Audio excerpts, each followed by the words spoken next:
Good evening, ladies and gentlemen. I was very excited when I was asked to say a few words here tonight. Morgan insisted it was a few words, so it'll just be a few words. My name is James Clinch.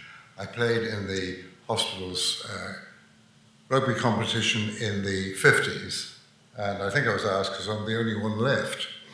But nevertheless, here we go. I'd like to thank the doctors, the three doctors who put this talk together and may in fact, meeting together, and may in fact be publishing a book about it, which I'd encourage you all to read and to buy.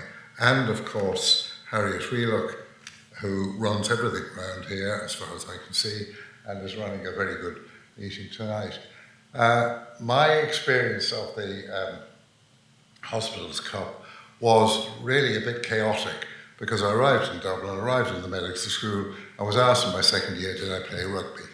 And this, to a certain extent, introduced me to the way it was organised then, because it wasn't organised very well, except, I think, for the Mater and St Vincent's, of whom I later became jealous. But team selection was a bit like up there. There weren't enough rugby players to go round each hospital, so everything was last minute, random, and basically anyone who had a pair of football boots, whether they played hockey or soccer or anything, was liable to be picked up and shoved into a scrum and bullied into playing.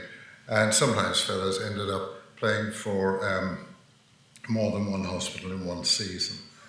The first match I played in, I was asked was there a team talk at the beginning, and the captain, whoever he was, simply said, get off the ground as quickly as you can if you fall down. And so I did that, and the first time I was on the ground, I put my hands down to push myself up, and somebody stood on both of them immediately. So the advice was very good.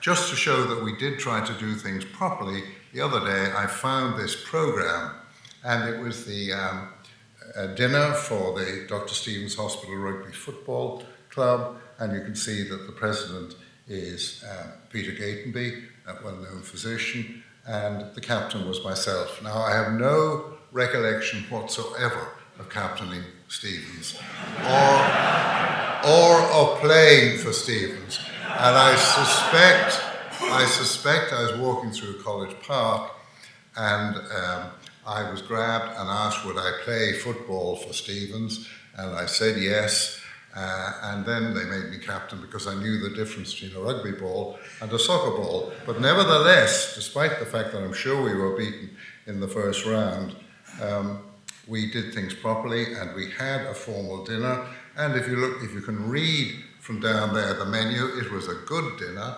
I mean, there were two choices of soup. Go back. Two types of soup. Fish. We weren't doing French, so we spelled that incorrectly. Roast chicken and ham, and then two types of pudding, and then tea or coffee. So a 5-course meal with a properly embossed around the edge menu. And then if you look over here, and I know I was there because this is my writing, the first toast Peter Gatenby gave it for Ireland, and then in a teaching hospital in Dublin in 1953, we had a break for smoking.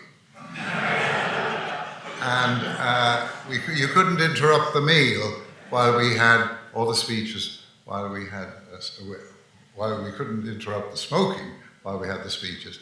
And then I got up and proposed the toast to Peter Gatenby, and then there was a reply from Gatenby.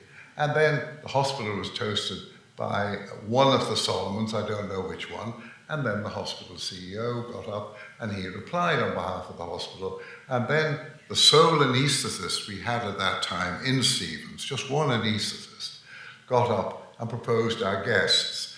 Now, I don't know who replied for the guests, possibly nobody, because by then you'd had 6 toasts, and the proposed speaker couldn't get up and speak because he'd had so much to drink. This is a Dunn's. Something happened in Stevens when I was there in 1953. The matron got locked in the lift, and was there for an hour and a half. And the students who came back after the summer were told that they weren't wanted anymore. So I went down to Duns and became a student in Duns, where I stayed for the rest of my undergraduate career.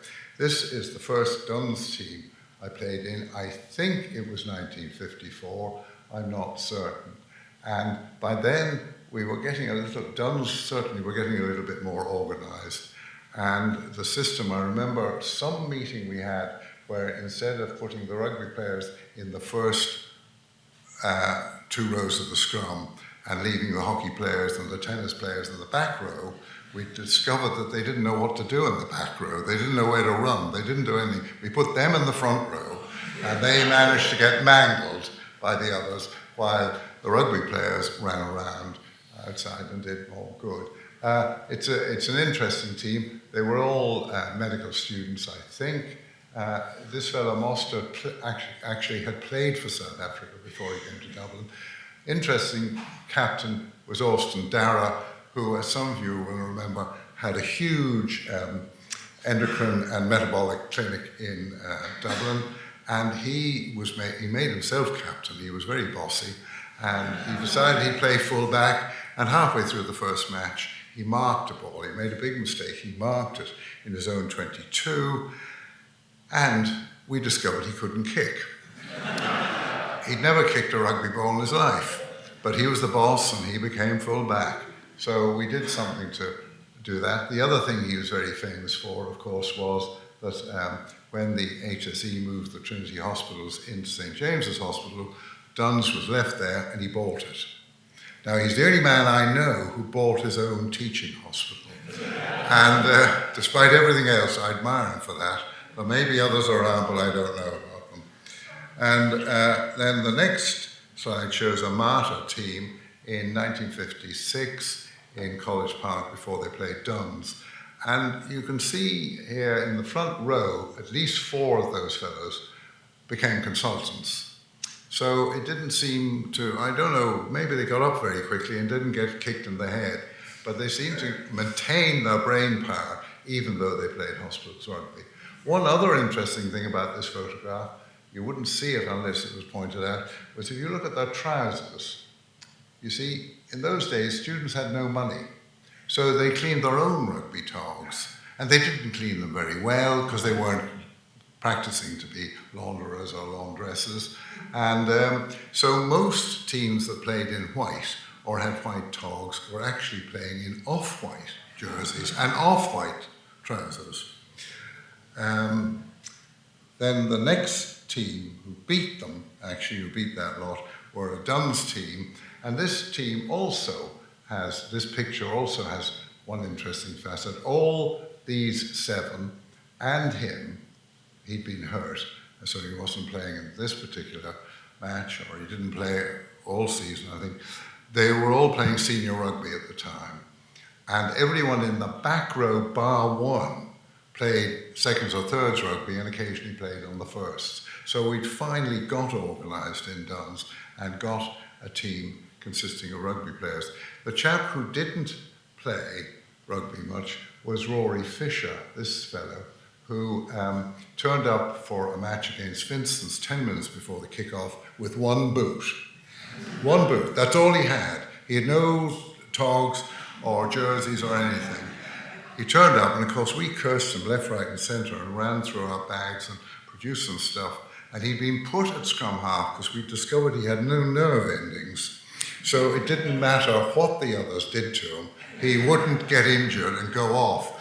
I left Trinity not long after this. I left Dublin not long after this. I didn't meet Rory for 30 years, I think, and he obviously did very well because he was Director of Psychiatric Services in Alberta, in Canada. So he did very well out of it. So that's all I'm going to say about rugby in those days, but I've one more slide which I want to put up. And I've wondered for about 20 years whether playing sport makes you a better doctor. And I started to think about this about 20 years ago because I played a lot of games, and there are times when you get beaten one week, the next week, the next week, and the next week, you still got to turn up in the 5th week and put up with what your opposition do for the sake of the team, for the sake of your own respect. And I just wondered over the years whether doing that made you better at coping with things like a very bad postpartum hemorrhage at 4 a.m. in the morning when the woman isn't responding in any way to the accepted treatment. So I set about trying to find out whether it did, and I finally found an article by a woman who I wrote to immediately, and she wrote back and she said, I've been looking for someone like you because I have no references at all, and I wondered whether you had. So if anyone in this hall has any references to whether the behaviour on the rugby field actually makes you a better doctor, I'd be very interested in it. Thank you very much indeed.